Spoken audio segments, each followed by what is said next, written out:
Pues bueno, les comento brevemente. Yo tengo formación de psicólogo.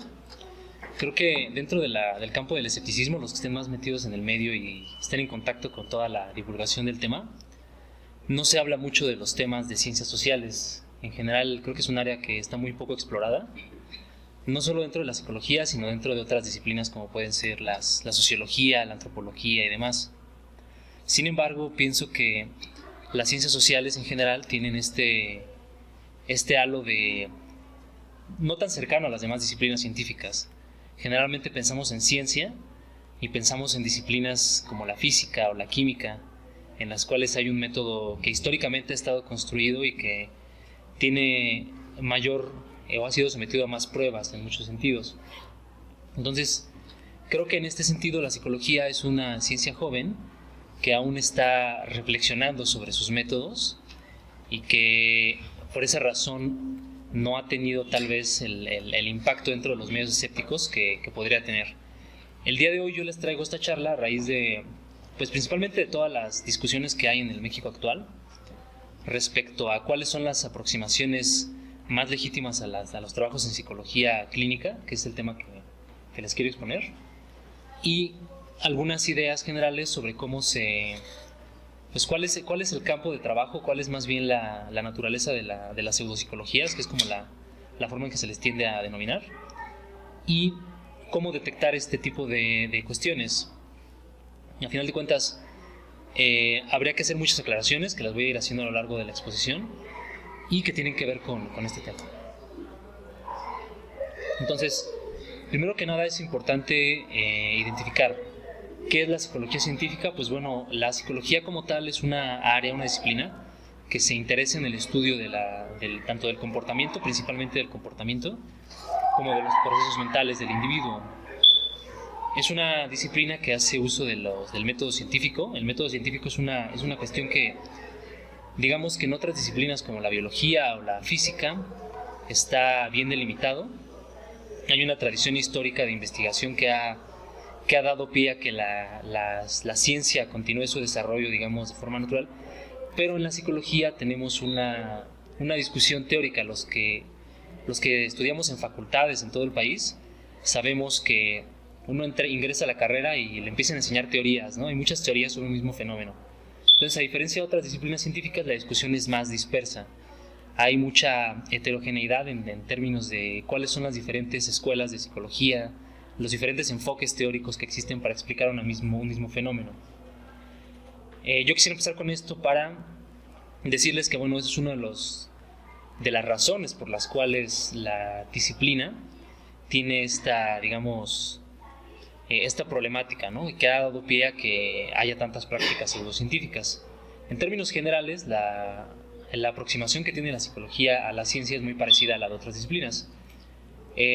Hay un fenómeno hay un método más o menos establecido en el que se observan los fenómenos, se realizan hipótesis, se diseñan experimentos, igual de doble ciego como se hace en otras disciplinas, y se extraen conclusiones. Este método se repite hasta que se llega a alguna conclusión general, alguna teoría y alguna demostración. Eso es lo que harían las aproximaciones psicológicas que estarían más cerca de las disciplinas científicas y que da pie a las intervenciones o la psicología basada en evidencia, ¿no? Es falseable, tal vez algunos de ustedes estén familiarizados con el término. El término de falsabilidad, digamos que fue desarrollado por un filósofo de las ciencias, Karl Popper, y tiene que ver con esta característica de algunas aseveraciones científicas por las cuales dichas aseveraciones pueden ser sometidas o pueden ser contradichas, ¿no? Si yo digo que una persona se va a comportar de un determinado modo en una circunstancia particular, es posible diseñar un método o un proceso experimental en el cual demuestro que sí se va, a comportar de esa forma o no se va a comportar de esa forma. Es decir, es un fenómeno que puede ser negado o puede ser aceptado. Igual que otras disciplinas, la psicología se basa en análisis estadísticos, en pruebas matemáticas y demás. Y bueno, otro elemento que la hace cercana a las demás disciplinas es que es un campo de conocimiento que es consistente con otras áreas de las investigaciones científicas, ¿no? Sería muy sospechoso que la psicología actuara lejana a las neurociencias, a la biología, o dijera cosas que las contradicen. Entonces, el problema es hay muchas aproximaciones a la psicología, hay muchas diferencias en términos epistemológicos. Para los que no estén familiarizados con el término, pues bueno, la epistemología a grandes rasgos es un área de la filosofía que se encarga pues de entender la naturaleza del conocimiento, ¿no? Cómo se produce el conocimiento, cómo se tiene claridad sobre que un conocimiento es válido o no es válido, a grandes rasgos es eso. Y pues bueno, tener un fenómeno en el que todos tenemos una opinión, como es el comportamiento de los demás, hay mucha diversidad, ¿no? Esto ha dado pie a que existan muchas aproximaciones a la investigación en clínica, que es el tema que vamos a trabajar. En términos de terapias actuales, pues bueno, de acuerdo con la APA, que es la Organización Americana de Psicología, es como el referente inmediato para los psicólogos, debe haber más de 1000 terapias existentes en psicología, cada una con diferentes niveles de validez para diferentes tipos de padecimientos, ¿no? Desde las que son extremadamente eficientes para tratar una depresión, hasta las que son mejores para apoyar a pacientes con trastorno de déficit de atención, ¿no? Entonces, les quise traer esta cita el día de hoy de el psicofisiólogo S.S. Stevens, y él deja muy clara cuál es la relación que existe entre las ciencias y las pseudociencias dentro de ciertos parámetros, ¿no? Plantea que si bien no hay una frontera clara que divide el día de la noche, no significa que estos dos momentos sean indistinguibles. Y es uno de los elementos por los cuales las aproximaciones que vivimos en México, los que vivimos en México experimentamos mucho con la psicología, ¿no? En el seguro social, en las instituciones públicas incluso, hay muchas intervenciones en psicología, hay muchos trabajos de clínicos que no corresponden a estas prácticas científicas que se esperaría de ellos. Sin embargo, una persona que ya tiene más formación y demás debería de poder distinguir entre una aproximación científica y una que no lo es. Entonces, para entender cómo se da este momento en que nosotros caemos o nos convertimos en creyentes de estas cuestiones, pues bueno, se ha trabajado con este concepto que es el del síndrome pseudocientífico. Y bueno, las personas que padecen de este síndrome, vamos a decirle así, no es que realmente es un síndrome, tienen cierta tendencia a invocar hipótesis ad hoc. Es decir, los psicoanalistas dirían que si ustedes no son partidarios del psicoanálisis, tal vez están reprimiendo. Seguramente han escuchado este concepto de reprimir, en el que llevan a su inconsciente la creencia de algo porque les resulta incómoda, ¿no? Entonces dirían, tú estás reprimiendo y por eso no eres partidario de mis ideas, ¿no? Si te sometieras a un trabajo de una terapia analítica, seguramente en un rato ya tú también vas a darte cuenta de las verdades del psicoanálisis, ¿no? Dentro de estas disciplinas también hay una ausencia de autocorrección o un estancamiento intelectual. Por ejemplo, el psicoanálisis freudiano tiene más de 100 años ya para estos días, y muchos de sus elementos básicos no han cambiado en 100 años, lo cual es absurdo si consideramos que la ciencia ha progresado enormemente en los últimos 100 años. Nuestra concepción sobre cuál es la naturaleza de los fenómenos psicológicos debería haber progresado, debería haber cambiado sustancialmente, ¿no? Y lo ha hecho, pero en estos campos que son ajenos a las disciplinas científicas no lo ha hecho como debería. El tercer punto es que, bueno, hay una puesta en énfasis de la confirmación más allá de la refutación. Muchas de estas personas que están interesadas en prácticas pseudocientíficas, pues bueno, tienden a padecer, bueno, todos padecemos de ello en cierto modo, de lo que se conoce como sesgo de confirmación. El sesgo de confirmación es esta situación en la cual uno tiende a quedarse con la información que confirma sus creencias, que es un poco de lo que podríamos aplicar con el caso que planteaban hace rato sobre las antivacunas, que estas personas están expuestas todo el tiempo a información sobre el tema de la vacunación, tanto de personas que son creyentes de la antivacuna, que son creyentes de que las vacunas causan el autismo, como de que no son dañinas para las personas. Pero ellas tienden a quedarse con la información que confirma sus creencias por cierto fenómeno psicológico y para evitar también el malestar que les podría generar el cuestionamiento de sus creencias, ¿no? Una cuestión que se llama también disonancia cognitiva, que no nos daría tiempo de comentar como tanto detalle. Entonces, ellos tienden a poner la carga de la prueba en los escépticos más que en los proponentes. Es decir, las personas que son partidarias de estas ideas pseudocientíficas nos dejan a nosotros la carga de demostrar que se encuentran mal. Bertrand Russell tenía un experimento muy bonito a este respecto, un experimento mental obviamente, en el que él planteaba que había una tetera, si no mal recuerdo, que giraba, el experimento mental, que giraba alrededor del Sol, ¿no? Entonces, en esa época, por los diferentes avances científicos, pues obviamente era imposible mirar el Sol en estas circunstancias, pero él planteaba que esta tetera podría estar girando alrededor del Sol, pero era indemostrable que existía o no existía la tetera. En este caso, la carga de la prueba, según los creyentes de muchas de estas prácticas pseudocientíficas, recaería en la persona a la cual se le cuestiona sobre si dicha tetera está girando o no. Pero dado que es indemostrable su existencia en esa situación, pues bueno, tú no me has refutado porque no has demostrado que no existe esta tetera girando alrededor del Sol, ¿no? El quinto punto al respecto es que, bueno, estas personas tienden a darle una excesiva importancia a la evidencia anecdótica. Como planteaban hace rato, como en el caso de los antivacunas, las personas que son partidarias de estas creencias tienden a hablar de este tipo de casos particulares. Yo recuerdo también en el tema de los antivacunas que muchos actores famosos, actrices y demás se vieron implicados en esta campaña mediática en contra de las vacunas y hablaban de sus casos particulares, de cómo no vacunaban a sus hijos. A final de cuentas, las personas se ven influidos por estos agentes públicos, aun cuando no tengan como mucho conocimiento, no estén relacionados directamente con el medio que pretenden exponer, como es el caso de actores hablando de ciencia o figuras públicas hablando de temas que no dominan, ¿no? Y bueno, el sexto punto es el que estas personas que son partidarias de creencias pseudocientíficas también evaden en cierto modo el escrutinio de parte de la revisión por pares. Es decir, en la investigación científica muchas veces tú eres evaluado por otros expertos, ¿no? Es decir, si yo soy un investigador en el tema de la psicología, pues yo espero que otras personas que son psicólogos también valoren la calidad de mi trabajo porque ellos conocen sobre la metodología. Pero muchas de estas aproximaciones a la psicología pseudocientífica se dan fuera de la academia y se dan fuera de las instituciones que han sido diseñadas para garantizar el adecuado funcionamiento de la investigación. El séptimo punto es el de la ausencia de conectividad. Como les decía hace un momento, todas las disciplinas científicas tienen que guardar cierta relación con otras disciplinas científicas. Tiene que haber una red de conocimiento que legitime que hay ciertos elementos que son verdaderos dentro de esa red de conocimiento, ¿no?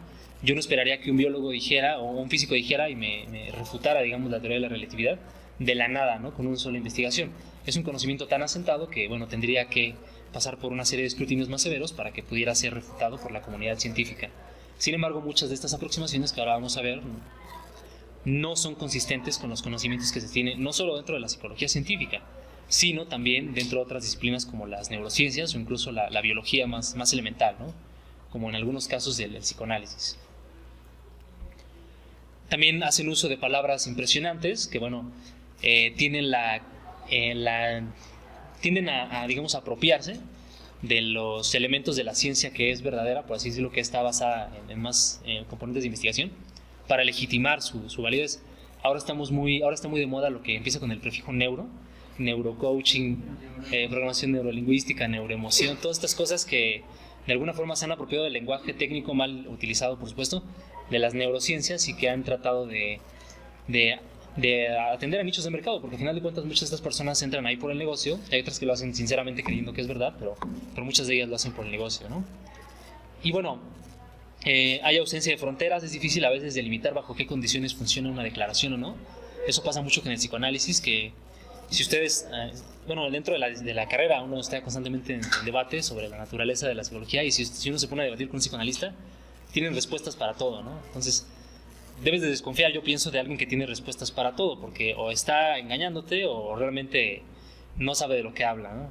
Las personas tenemos un área de ignorancia muy amplia en términos de lo que podemos dominar dentro de nuestra vida, y creo que si uno se especializa se va a dar cuenta de lo ignorante que se vuelve sobre todo en los campos del conocimiento que le son ajenos, ¿no? Y bueno, para atender al tema de las pseudociencias, yo les traigo los siguientes elementos que tienen que ver para que ustedes reflexionen dentro de su foro interno sobre sus propias prácticas. Y es importante entender que estas creencias tienen un fuerte componente motivacional. Para muchas personas su asidero, personal está dentro de estas creencias, tanto como lo experimentan las personas que tienen alguna práctica, como por ejemplo el yoga o este tipo de cuestiones que están implicadas con creencias religiosas como el budismo y demás. Y creo que es importante tenerlo en consideración para entender por qué a veces nos inclinamos por ideas que son irracionales, pero que a final de cuentas nos satisfacen de alguna manera y que nos ayudan a sobrellevar las dificultades de la vida. Es importante distinguir entre aseveraciones psicológicas y creencias metafísicas. Yo puedo hacer una aseveración científica sobre el carácter del comportamiento de alguna persona sobre las características de la personalidad y demás, pero no debo entrar en el campo de lo que es metafísico, de lo que está más allá de la física y de lo que, digamos, serán especulaciones filosóficas. Aunque la relación entre la psicología y la filosofía es una relación que siempre está como, que es muy profunda, pues tratamos de dar por sentado que hay ciertos elementos de la psicología científica que son incuestionables, por así decirlo, ¿no? Y bueno, las diferencias entre psicología, entre ciencia y pseudociencia no son del todo claras y absolutas, como lo planteábamos al inicio, y eso también hay que tenerlo en consideración. Vamos a pasar a la siguiente para ya no prolongarnos más. Y bueno, el día de hoy vamos a trabajar sobre el tema de la psicología clínica. La psicología clínica es uno de los campos más relevantes socialmente dentro de la psicología, junto con la psicología educativa, yo pienso. Y generalmente cuando las personas piensan en el labor del psicólogo, piensan en un psicólogo clínico. Cuando menos así lo experimentamos los que estamos en la carrera, que inmediatamente piensan que vamos a dedicarnos a eso. Pero las personas que lo ven desde fuera piensan que todos los psicólogos vamos como dicen, a terapearlos, a psicoanalizarlos. Y dentro de esta lógica, pues es como el campo que más prácticas pseudocientíficas tiene alrededor. Generalmente los psicólogos clínicos nos enfocamos en la parte de las conductas desadaptativas y pues realmente no nos interesa tanto la valoración moral, la valoración ética sobre el comportamiento de las personas, sino más bien hacer que las personas se adapten a su entorno particular y puedan resultar funcionales. Entonces, aseverarle a una persona que debe buscar tener una vida más espiritual o debe de dejar de comer ciertas cosas para purificarse y ese tipo de cosas, no sería algo que haría un psicólogo que fuera competente, ¿no? Más bien se enfocaría en cambiar ciertos hábitos y mejorar la vida de la persona dentro de su ideología o su forma de vivir, ¿no?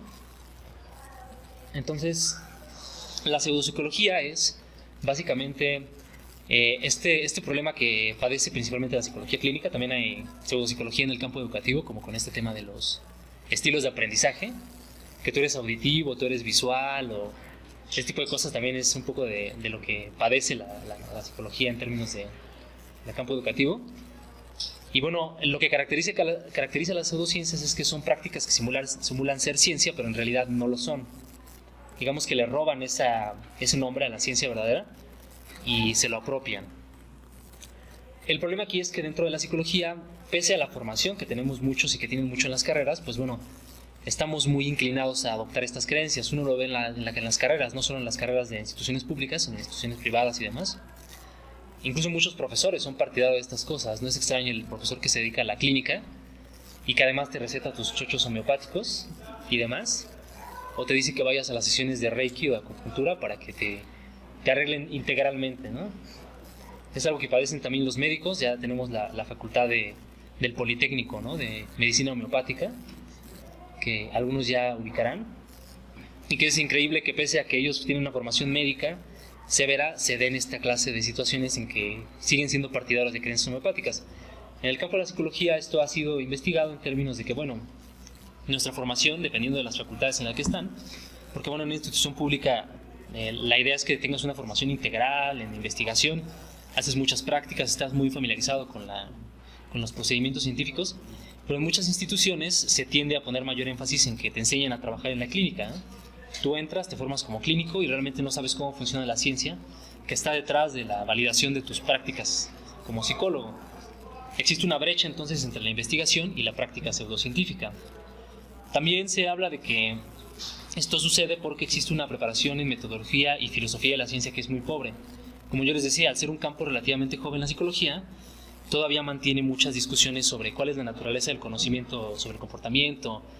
Un fenómeno que los filósofos experimentan mucho es el de, por ejemplo, la aclaración conceptual, ¿no? La formación en la cabeza realmente no está tan interesada en ella y eso empobrece su formación, porque, como les decía al principio, todos tenemos una opinión de psicólogos. A final de cuentas, entender el comportamiento de los demás es parte fundamental de existir y de funcionar en la sociedad. Sin embargo, es importante distinguir entre esta psicología folk, vamos a decirle así, y la psicología científica. Y a veces es muy difícil establecer la línea entre qué es una psicología folk y qué es una psicología científica. Y bueno, hay una propagación y mantenimiento de lo que nosotros llamaríamos los psicomitos. Esta idea de que solo usamos el 10% de nuestras capacidades mentales, que es una idea igual pseudocientífica, o esta idea de que existe el síndrome de personalidades múltiples. Aquí les puse la imagen de la película que estuvo hace unos años de moda, bueno, está ahorita de moda, que habla de una persona que tiene muchas personalidades existiendo entre sí, y que es una idea que realmente no tiene ninguna validez científica, pese a que muchas personas lo siguen creyendo, ¿no? Y bueno, realmente hay investigaciones que hablan que no existe una correlación clara entre el conocimiento de datos científicos y el escepticismo. Una persona puede ser muy conocedora de temas científicos, pero puede ser muy crédula en algunas cosas. Tenemos por ahí el caso de algunos premios Nobel incluso, que han sido partidarios de creencias como la homeopatía. Ahora no recuerdo el nombre de este premio Nobel, que es muy famoso, que incluso fue partidario y promotor de la homeopatía o otro tipo de terapias pseudocientíficas, ¿no? Y bueno, también pasa que no tenemos una formación muy fuerte en la parte del pensamiento crítico. Ya actualmente en las facultades de todo el mundo se está inclinando porque podamos en la educación pública meter trabajos sobre pensamiento crítico para enseñarle a las personas a ser más, valorar de mejor manera sus ideas y ser más críticos con sus propias formas de concebir el mundo y la realidad en general, ¿no? Que pasa, por supuesto, por una educación científica. Entonces, hay una cosa que se conoce como el veredicto del dodo, que es el argumento que se tiende a esgrimir más habitualmente por los psicólogos que son partidarios de lo que nosotros llamaríamos eclecticismo metodológico. Y básicamente los eclécticos dicen: yo creo que todas las terapias funcionan porque tienen algo en común, y es que hay una relación entre las personas y esa relación puede resultarme favorable para yo superar un problema, ¿no? Entonces yo estoy deprimido y atiendo a varios terapeutas, pero resulta que me curo de la depresión, vamos a decirlo, porque asisto a un psicoanalista, ¿no? Los psicoanalistas te van a tener en sus divanes, o sea, te van a tener ahí durante años en la metodología tradicional, porque la terapia psicoanalítica puede tomar mucho tiempo. Hay un proceso muy largo que ellos describen de transferencia y demás, y ellos te tendrían muchos años en terapia. Por supuesto, esto tiene una parte comercial también, porque al final de cuentas ellos van a cobrar esas cantidades de dinero por cada sesión que reciban, y pues va a durar muchos años incluso la terapia, ¿no? Si a ustedes les gusta, por ejemplo, el cine de Woody Allen, saben que en esa época estaba muy de moda el psicoanálisis, y siempre aparece Woody Allen con su psicoanalista en el diván, y durante muchos años va al psicoanalista, le cuenta todos sus problemas, sabe toda su vida personal y demás. Hay depresiones estacionales, esto es importante. Uno puede pasar por un proceso depresivo que dura alrededor de, digamos, 2 semanas o una semana, lo que podríamos conocer como una depresión de calle. Me dejó la novia, estoy un poco triste, pero gradualmente una persona en estado saludable lo va superando y alrededor de unas semanas se remite el proceso, como podría ser una gripe, ¿no? Pero en este proceso puede atender a un terapeuta y él creer que esa situación o esa relación terapéutica le resultó favorable. Pues bueno, dentro de esta dinámica hay algo que se conoce como el fenómeno del dodo, o el veredicto del dodo, que habla de que todas las terapias tienen estos elementos en comunes, ¿no? Que las características del paciente lo hacen resiliente, es decir, lo hacen capaz de superar las dificultades de la vida por sí solo, que la relación entre el terapeuta y la persona favorece que él salga de ese proceso independientemente de las técnicas específicas que se utilicen. Sin embargo, este veredicto del dodo, en el cual la alianza terapéutica es el principal elemento, ha sido refutado y es uno de los principales argumentos que utilizarían los partidarios del eclecticismo dentro de la psicología. No hay evidencia disponible de que el funcionamiento de la terapia sea independiente a las técnicas específicas que se utilicen. Entonces, ya para que cuando a ustedes les toque, si alguna vez tienen que acudir a un psicólogo, pues estén un poco más informados de la cuestión y puedan tener ahí una decisión más razonable, ¿no? ¿Cuáles son las consecuencias de las prácticas pseudocientíficas en psicología? Pues bueno, hay un impacto negativo sobre la calidad del sistema sanitario, hay una pérdida del prestigio de la psicología clínica dentro de la población en general. La gente puede que ya no crea con tanta seguridad que un tratamiento psicológico sirve para algo. En México no hay como que mucha regulación sobre la práctica psicológica. Es en realidad una persona incluso que no tiene formación puede ir y decir que da terapia. No hay como limitaciones en ese sentido. Y bueno, esto ocasiona que muchos pacientes acaben acudiendo a terapeutas que no tienen la calificación o no están adecuadamente entrenados para este tipo de intervenciones. Pues esto puede derivar en daños, por ejemplo, en una clínica de suicidios, en un tipo de con atención a pacientes, por ejemplo, a personas que hayan padecido alguna agresión física o violenta, pues puede llevar a que tomen malas decisiones en términos de que lo que van a hacer en el futuro, cómo van a sobrellevar los problemas, debido a que acuden a personas que no están adecuadamente capacitadas. Y bueno, en su momento también estuvo el temor de que de las falsas memorias. Hubo un momento digamos, en que se popularizó esta idea de que se podían retomar del inconsciente, una idea derivada del psicoanálisis, se podían recuperar del inconsciente recuerdos de una persona que había reprimido por diferentes circunstancias y hubo una epidemia de falsas memorias en que los terapeutas le hacían creer a las personas que ellas habían sufrido abuso sexual en su infancia, ¿no? Y empezaban a acusar a sus padres, a sus abuelos, a la gente cercana, y la realidad es que el terapeuta, por diferentes cuestiones, había implantado el recuerdo. La memoria no funciona como una grabadora que va recordando todo, ¿no? Sino que hay un proceso de reconstrucción de los recuerdos debido a ciertos elementos que están en el medio, ¿no? Entonces es imposible como que recuperar así el recuerdo de las cosas, ¿no? Está poco demostrado que haya, digamos, una represión de los recuerdos. Digamos que a grandes rasgos existen dos grandes elementos o dos grandes escuelas de la pseudopsicología, y la primera de ellas es derivada del psicoanálisis. El psicoanálisis, como ustedes ya lo conocen, fue fundado por Sigmund Freud.